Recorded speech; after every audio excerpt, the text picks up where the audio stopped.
It's Nathan, guys, and today I will be reviewing Axis issue number 1. So yeah, guys, look, I thought this was funny. Axis, like, I knew this before, but I just now I'm doing it.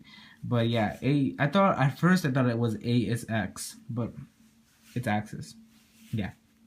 Okay. So yeah, guys, let's get into this issue of Axis number 1, and let's see what I thought about this issue. So let's start off. It gives us a background on this, and I'm gonna just give you a background, guys, on all of this, so that you know, just a little background knowledge on all of this. So yeah, let's start off. Basically, seeds are planted in Uncanny Avengers, guys. If that's one of the runs you basically have to read in order to understand everything. Seeds are planted. I'm sorry, guys. I'm gonna need that stand that I was putting it on. So yeah, guys. Sorry. Let me put it a little high. Yeah. So yeah, guys. Seeds are planted in Uncanny Avengers. They have been planted since issue 1. So everything about Uncanny Avengers pays off in here. Honestly, if you haven't been reading Uncanny Avengers, you probably won't get that payoff you need. But I haven't. I've been reading it on and off, so I kind of got the payout, but not fully.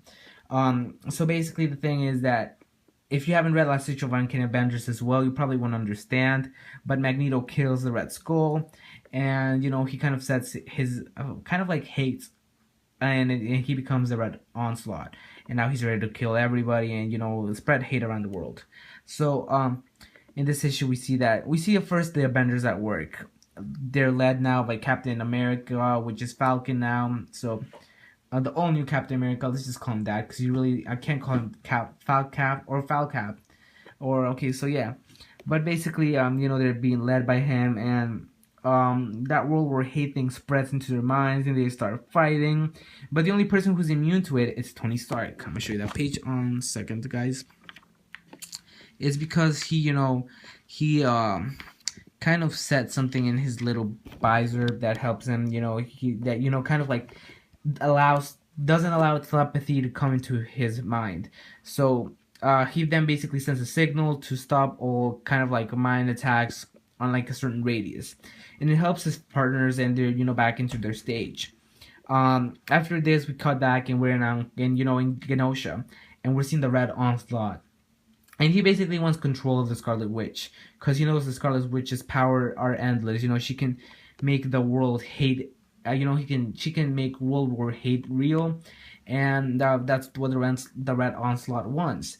We also see that Havoc is the main focus, since he wants to. He thinks he failed. He was supposed to unite the Avengers and the X-Men. He was supposed to stop Magneto from killing the Red Skull.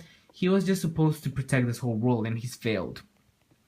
So yeah, we also see that the loss of his daughter has affected him a lot, since his daughter, him and Wasp had a daughter in Planet X, but she was wiped off when Kong left. So yeah, basically he's still really scarred for that, and he's basically kind of dead on the floor. He really has to he wants to kill the Red Onslaught. Everybody wants to kill the Red Onslaught, but they really won't, because it's hard. He's huge. So basically, Magneto, Scarlet Witch, Rogue, and Havoc try to kill the Red Onslaught. All of them fail terribly, and then we find out that not only does Havoc want to kill the Red Onslaught, he also wants to kill Magneto, because he thinks Magneto is the one who caused this. Magneto is just this crazy person who caused everything. So he goes after Magneto, and then when Magneto tries to hide from him in the side of room, he finds, which was really weird, Evan, Kid Apocalypse, which is Evan, Quentin Quire, and Cyclops. And I was like, what are they doing there? And it just wasn't just so weird. Then even it wasn't even explained. But yeah, they were just there, and it was kind of a coincidence that Cyclops, Havoc's brother, who he really hates, was there. So they start fighting, obviously, and Kid Apocalypse, Evan, he stops this and he's like, Xavier wouldn't want this. He wouldn't want you guys to fight. And he gets killed out of nowhere.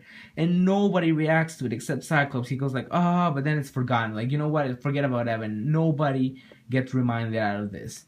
So yeah, just it was a useless death, and that probably is gonna bring Apocalypse back, but nobody reacted to it. How do you want it to be? How do you want this to impact the book? He died for no reason, and there was no, there wasn't any reaction to it from anybody except Cyclops, and that was like one panel. I'm gonna just put you up and cut you up in there. That's basically the fight. So yeah, then after that, it was a Hob who killed him. They start going on against a Hob, and Hob is powerful though. He wants to kill one of the Summers. He's about to kill Scott, but then the X-Men come, and the X-Men help him, and they're like, you know what, we can't leave family, even though I hate you, or we might hate you, you're still family, and the X-Men come together. And yeah, I also hated that part, because they're supposed to hate Cyclops with like passion.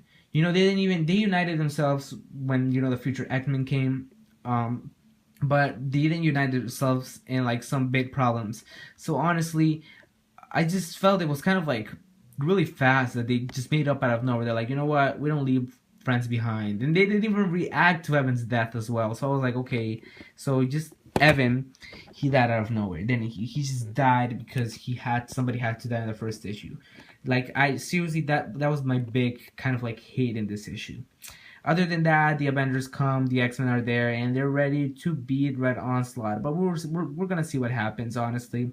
I think that's basically it. Like I told you, there it is, Red Onslaught.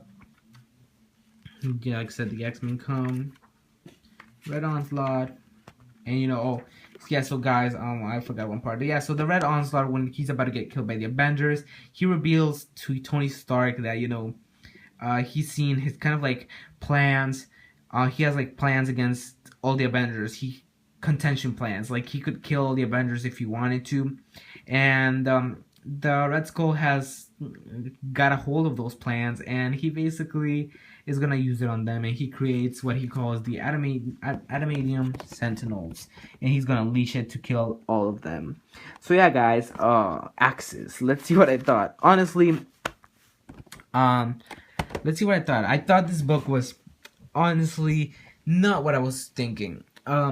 Great cover though here. Adam Kuber's art is spotlighted, and that's who we got for art. He was a good artist. Problems I had with the issue was kind of like, like I told you, Evan's death was kind of a big problem for me, since it was kind of meaningless and nobody just reacted to it. They just didn't give a shit about it.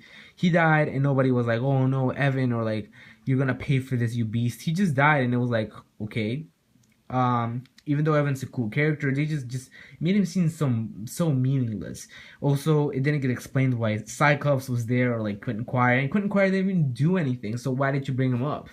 Also, the whole X-Men making up thing was just like weird. Like, you could have made up before this, you could have made it up after Battle of the Atom, but now it just seems so useless. And also, just, I don't know, I had so many problems with the main X-Men part I did.